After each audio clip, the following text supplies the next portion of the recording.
Well, there's problem number 25,000. So these AC Delco spark plugs are too long, they won't work. This boot right here is laying on the header, so by the time the cam's broke in, that'll burn the spark plug boot, and I'm not buying another set of spark plug wires. So I ended up having to order the Excel shorty style spark plugs, and I was kind of shocked of how expensive those spark plugs are, so I'm a little irritated. So I called my local O'Reilly's, where I have a mechanic's discount, and I gave the kid the part number. He immediately goes to a cross-reference chart, and he said, I have a number. I gave him the exact part number that I needed from Excel's website. They're what my spark plugs are to what spark plugs those that I need. So he gives me a number that's totally different from what I need. And I said, I am not wanting to cross-reference the spark plugs. I gave you a part number of the exact Excel plugs. That's the ones I need. Well, those are discontinued. They're all over the internet. You see them everywhere, whether they're discontinued or not. So I called my local AutoZone, where I don't have an account. They can have them for me tomorrow. Imagine that. So I just got off the phone with AutoZone, and I wasn't very polite. That's putting it lightly. When I called him yesterday about them spark plugs for this car, he told me the price and he could have them today. So he told me that he would call me when they came in. I've called twice today, and the FedEx truck apparently came, but my spark plugs weren't on it. So he goes, let me check the tracking number. So he did check the tracking number. He said it's not even showing a tracking number, which means it's not even been shipped yet. So how is that supposed to make it get to the store today for me to pick it up? So I told him I needed a refund, and that was pretty much it. He refunded my money because I had to pay over the phone because it was a special order thing. If I would have known I was going to have to special order them or order them period, I would have ordered them from Summit because I would have them probably tomorrow. Pretty frustrated right now. Waited all day long for them spark plugs for no reason. It's probably about 4:30 p.m. so the day's pretty much over with. All right, so finally got some spark plugs this morning, and this has been another fiasco start out for today. I called O'Reilly's yesterday evening, and the girl told me, yes, they have a pack of them in stock. This is a different part number than what it shows for my direct replacement R45 TSAC Delco, but this does fit a small block Chevy. So probably different heat range or something, I'm assuming. But everybody in town has these in stock, these 8199s. So anyway, I asked the girl, I said, do you have the 8199 in stock? And she said, yep, it's an 8-pack, have them in stock. I was like, okay, great. I'll be down there first thing in the morning to get them. So I load up my dog. We go down to O'Reilly's. The guy is back there in the back for probably 10 minutes. He comes back up front and he goes, we don't have them. And I said, well, she told me they were here. He goes, yeah, but I can't find them. So he goes, I can order them. They'll be here at 11, which basically means at $4 a gallon for gas, I'm going to have to drive back downtown again, which is like 7 miles, 6 miles, something like that. So at this point, I'm pretty irritated. So I drove to my local Advance Auto Parts. They had them in stock, which I don't have a mechanic's discount there. But anyway, I got the spark plugs finally. So I might get to hear my 55 run today. This is the difference in length of them spark plugs. So I know there's lots of guys that don't like these spark plugs. I mean, I've had to run them before. I haven't ever had an issue with them. But AC Delco is my plug of choice because I'm a small block Chevy guy. But of course I'm going to have to gap this, but I think it was, yeah, it's this one that I'm having trouble with. The boot is literally smashed against the header. So these have, when you look the specs up online, these have the same reach and everything as the AC Delco. So it is the I mean, correct plug. It's just I don't know what the heat range is on it. So I like to run the 45s in my small blocks for street-driven car, you know, daily driver type stuff. So I used to run NGKs if I ran plate nitrous kits. NGK was my favorite plug. But if it's a stock carbureted engine, I like an AC Delco.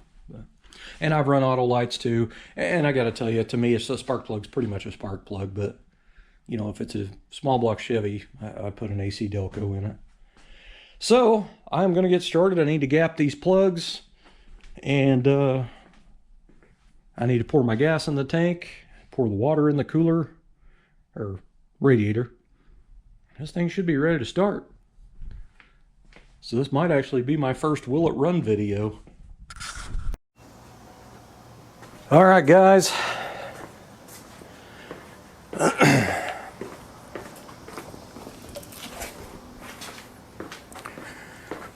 We'll see if this dang thing will run.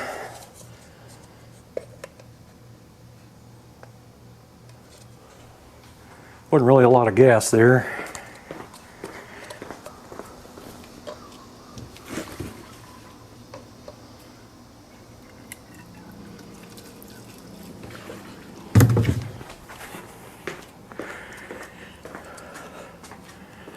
I need to try to fill that float bowl. I tried a little bit ago, but it's going everywhere. I can't find my little teeny tiny funnel I've got for this.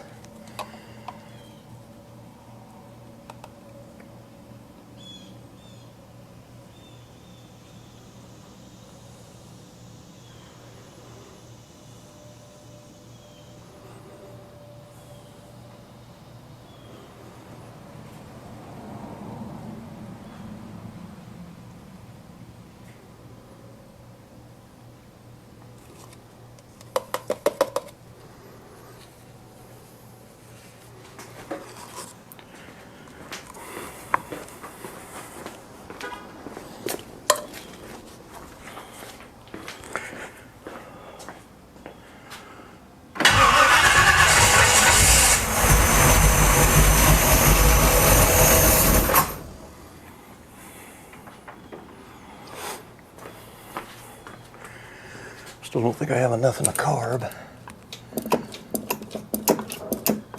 There it goes, it's squirting.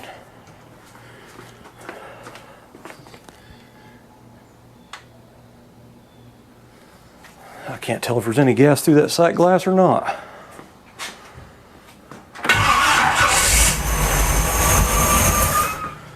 Dang it. It's starting? It's trying.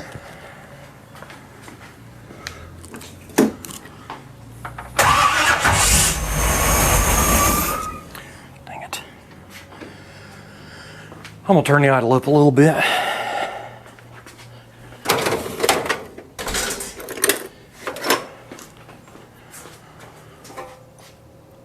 Almost acts like it's a little bit on the hard to start side, so I don't want to try putting more timing in it. I'm still squirting fuel.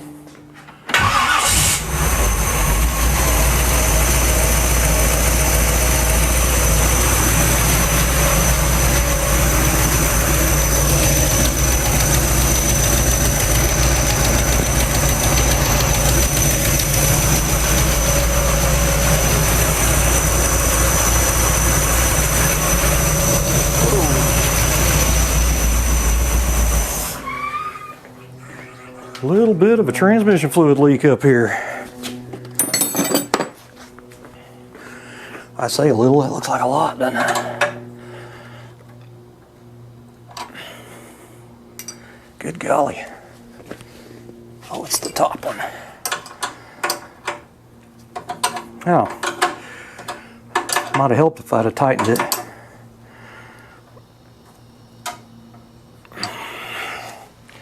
Dang it.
I can hear an exhaust leak, a little one. I reused my header gaskets and my collector gaskets, and they were already crushed, so I mean they still should be good, but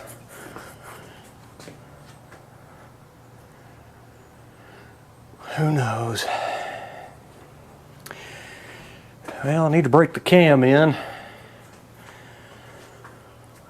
I'll turn that idle up just a little bit more.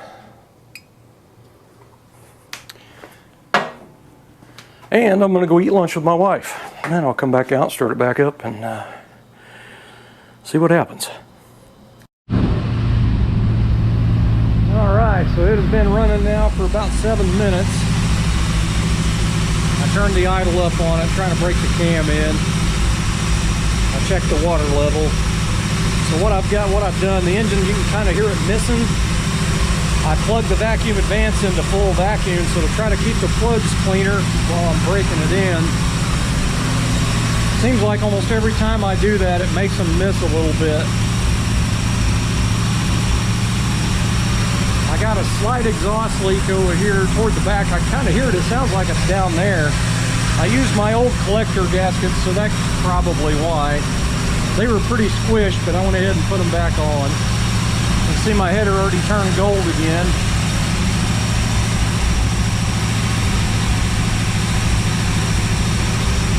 See what the gauges are reading here. Temperature's coming up. I got about 50 something pounds of oil pressure. A little over 14 on the gauge for voltage.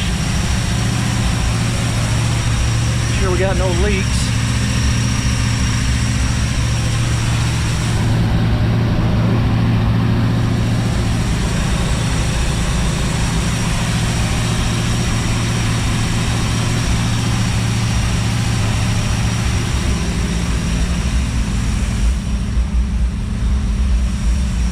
It does smell a little fat, so I might try to give it a little bit more timing.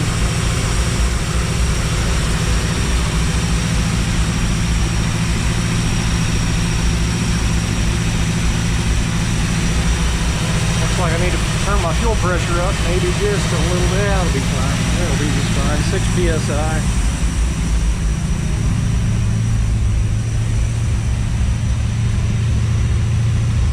Yeah, it's rolling some black smoke a little bit, so that's probably going to end up fouling my new plugs out. And those plugs are almost 50 bucks. I've got to do a lot of tuning on it.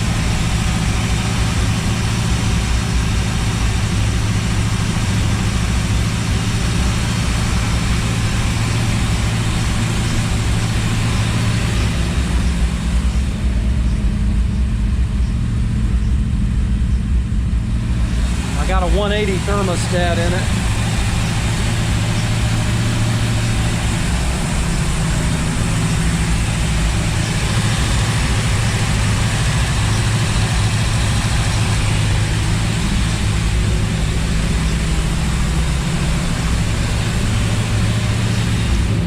You know what's pretty awesome?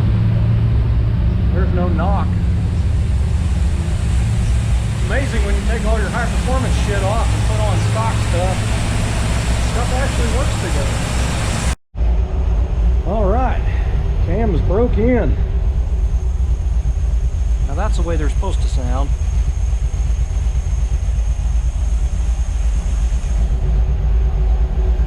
Although I do have an issue that I don't like. I'm losing voltage. So I think my reman alternator's taking a dump. I could hear something squeaking a while ago that sounded like it was the alternator. If anything, I'll get another alternator and take all the pieces out of the new one and put in that case. But yeah, it's losing voltage. Oh man. That's what I love about a true dual exhaust system and a small block with that Summit 1105 cam, man.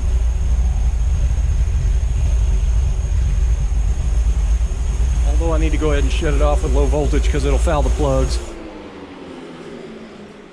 Electric fan works with the fan probe. I think it turns it on at 195, I think.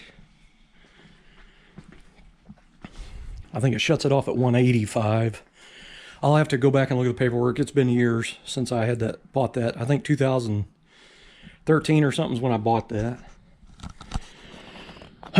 I need to put a timing light on it and time it, which a lot of people's going to say I should have done that first. And I can tell you, when you've done as many small blocks as I have, or anybody else has done as many small blocks as I have, you pretty much know how they start and how they run, where that timing's pretty much at. I mean, I know it's close because it's not hard to start. It just hits right off. So I know it's close. And I'll tell you guys something. On a small block Chevy, like when you're going to drop your distributor, if you want your distributor pretty straight, what you do is you set when you have the distributor out, you look down, you see the oil pump shaft sticking up and it has a slot cut in it. For years, the way I was taught is you turn that slot to where it's aiming. That slot is aiming at number 1. So by the time you drop, you would technically take your distributor, hold it with one hand, use your other hand on the rotor bug and aim it at the master cylinder, and that thing will drop right in every single time in place. But sometimes, depending on your intake manifold runner, your vacuum advance will be into your intake runner, so your distributor's all twisted. So if you turn that directly 12 o'clock and 6 o'clock going straight with the engine, turn your oil pump shaft straight, aim that rotor bug at number 5, like if you're looking down at it, number 5, or I mean, not number 5, 5 o'clock on a clock. So, you know, down here, like you're aiming over in here somewhere. And that will put that distributor a lot more straight. So what I usually do on the cars that I do a lot of work on the engine compartment and make them look good, I will get the car timed and get some miles on it and make sure I'm happy with where the timing's at. And then I'll go back and, depending on where the distributor's at, if it's like this is turned just a little bit, which I haven't timed it yet with a light, I will reset all that depending on where it's at, where I like it. And I always try to redrop it until I get it perfectly straight, which is a little bit of trial and error. But for me, when you got a big square top HEI, it looks goofy turned. So you can always kind of tell when they're too far advanced because they're a little hard to crank. And if it backfires through the carburetor, then you're probably 180 out. I can tell you another little trick that I do. And a lot of you guys that build small blocks, you guys know this, but you got to keep in mind some of the guys that watch my videos. Like I've got a friend of mine, he doesn't build cars, he just enjoys watching the channel, and he doesn't know anything about them. But when you're building an engine and you put your timing chain in, it'll have dots on it, and you usually put it dot to dot. Like your bottom gear has a dot on the top, and your top gear, you'll put that dot right on the bottom to where those two are like that far apart, you know what I mean, or however far it is, but you get what I'm saying, you're dot to dot. When it's dot to dot, it's 180 out. So when you turn the motor over a revolution, it's going to be top dead center where it needs to be. So if you're messing around with it, what I do is I don't put the timing cover on or anything yet, so I can still keep an eye on it. But sometimes if you do, and your intake's off, like in this one's case, when I was adjusting the valves, there's 2 holes in the front of that block. Let me see if I got a block here. I'll show you what I'm talking about. Oh, here we go right here. This is another 400. See these 2 holes right here? That's where your oil runs in. So what I do, once I get that to where it's on top dead center perfectly, I will take a Sharpie and I'll put a black mark all over the chain, the timing chain link right there. So as I'm messing with it on the top, I can just quickly look to see, because when you adjust your valves, you're turning your engine over to basically set your valves. And sometimes I have, messed up and got it 180 out by accident. So it went on my final deal where I had the timing mark set up on the balancer to the pointer, and I knew it was on 0. I looked in there to make sure I had a black link showing on the timing chain. So just me, everybody's different the way they do stuff, but I'll tell you something that's kind of funny. I cannot tell you how many small blocks I've built in the last, I don't know, 20, 25 years maybe, I don't even know. But the way I was taught is you did one valve at a time. So what I would do is I would go through when the intake's off and I would look, see which lifters were down, and I would adjust the rockers just like that. So when my buddy Jason was over here, he would rotate them till both lifters on that same bank was down off the lobe. So it kind of went a little bit faster for me when I did the truck and this one. So, you know, you can still learn stuff from people, which is pretty interesting, because doing it that way, I would always, well, not always, but sometimes I would miss one, you know what I mean? And I'd start the car up and you'd have a clacking lifter or something. So I got no valve train noise. I'm pretty happy with it. Now my headers did turn gold. This is what they normally do. This is what stainless headers do. And I don't mind the gold.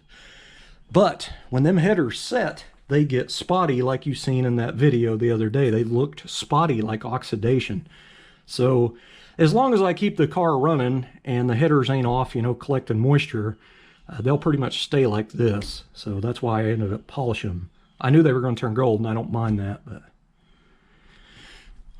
I don't see any blue up there around the tubes, which usually means you got a pretty lean spot, but they're all gold, so it's firing good. I will say this distributor is one that I had in the box over here, my drawer, and I just made it from a bunch of parts. It actually has a stock GM shaft in it, and this is an MSD Street Fire HEI distributor. It's a spare one I had. So it's made from a bunch of used crap. Like, it does not have a new coil, it does not have a new module. I'm amazed it actually runs. But the one that I put in here, I bought brand new from Summit, an MSD Street Fire. When I first put it in here to get it running with the 350 that I had in it, when you set that thing initial at 12 degrees, when you did your total, it was 54 or 56 degrees or something ridiculous. So that is way too much. So I ended up pulling that distributor out, and I took it apart, and I bought an adjustable vacuum advance, and I'm going to try to correct it with an adjustable vacuum advance. These MSD Street Fires, they come with this little lock plate and all kinds of weird stuff that you can go in here and kind of alter that a little bit. But you have to take the distributor apart. The adjustable vacuum advance, you pull your hose off and you just put an Allen wrench in there and turn it a little bit. So I like those better because they're more simple. I don't have to go through here and take all this crap off, you know what I mean? It's just easier that way. So, well guys, I cannot tell you how much I am happy. I don't have any knocks. It runs great. So, I mean, I may have lost an alternator on this deal, but I'll take that over an engine knock any day. So, if you're going to ask me what I think was making the knock, I honestly think, from talking to a machine shop, and somebody had commented on the channel, that a stock sheet metal timing cover will still have a clack sound even if you shim the cam button. The cam button I used had a nylon tip on it. I don't know if that would do anything. Again, I'm not a roller cam expert, but when I had the roller cam in here, this car had a knock from the very first start. My buddy Jason come over, we made a shim, we put it behind the cam. He adjusted all that because he's a roller cam guy for old engines. I had zero experience in, you know, a retrofit roller in an old school two-piece mirror main small block. So we set that up, I started it up, and it still had the knock. And then somebody commented that their machine shop guy said with that, it can still have a clack sound. Because it sounded like a clacking. Wasn't really a knock, but it was a clacking. And when Jason came over, we had the intake off, and he put a flat blade screwdriver behind that cam lobe from down in the lifter valley, and he pushed it forward, and it went clack on the timing cover. So we put the shim in it, and it's still done it. So more than likely, that's what it is. So the only thing I can think of is it probably needed, which that was what the machine shop I called and asked them. That's what he said, was to use a aluminum, like a cast aluminum timing cover where it has a thicker spot in there.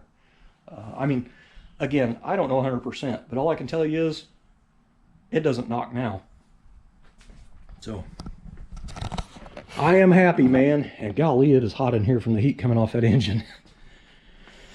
I am happy. I am very, very happy.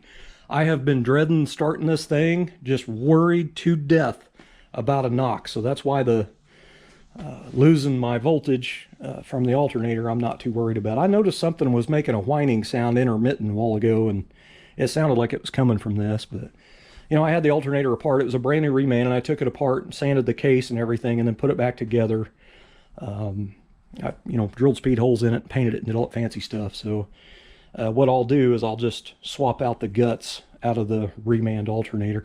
I do have a rebuild kit here, and I have rebuilt a bunch, but as a matter of fact, I think that is an SI12 rebuild kit. I'm gonna have a 10,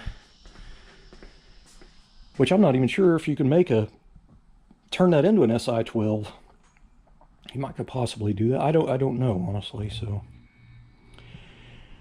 all the car really needs is a 10. I mean, the only thing I have on it is an electric fan and a 250 watt kicker amplifier. I don't have any electronic gadgets on this car. It's what I love about it. I kept it old school. And this car is just like it was back in the day for all your family members when you were a kid. Everybody worked on their own cars in their driveway because you could. You can't do that nowadays with fuel injected cars. You've got to have a pretty good idea of how stuff works and, you know, that type of stuff. And to me, for me to keep these cars alive on the road and affordable, I have to keep that small block Chevy platform carbureted in an HEI and a block mount fuel pump. It's just simplicity at its finest for me, and that's what I love about it. And at the end of the day, it's still a 55 Chevy. So anyway, guys, I'm gonna cut it off. Golly, I'm happy, man. I am happy. I'm not gonna start it anymore until I get the alternator figured out, because that's all I need is to foul a almost $50 set of stupid spark plugs, you know what I mean? But it sounds great. I didn't have any lifter noise or anything. I'm happy. So I'm almost even afraid to try to start it with that voltage low, because if you remember when I was messing with this before, I had the alternator off of it trying to find the knock that was in the front of the engine. I mean, you could clearly hear it right here. I even climbed into the car at one point and listened, and it sounded like it was up here. Now, I know harmonics and stuff, but anyway, I had the alternator off, so the battery couldn't charge. And at one point, I went to start the car, and it was really low on battery, and it was hard to cranking. And then it started grinding the teeth on the flex plate. So I don't know if that's a mini starter thing, but... And that's the other thing, that TCI flex plate and that Summit mini starter, it's all adjusted right. I got no grinding at all. It sounds nice when it starts. So I am over the moon right now. Things could change tomorrow, though. Hopefully not. Thanks for watching.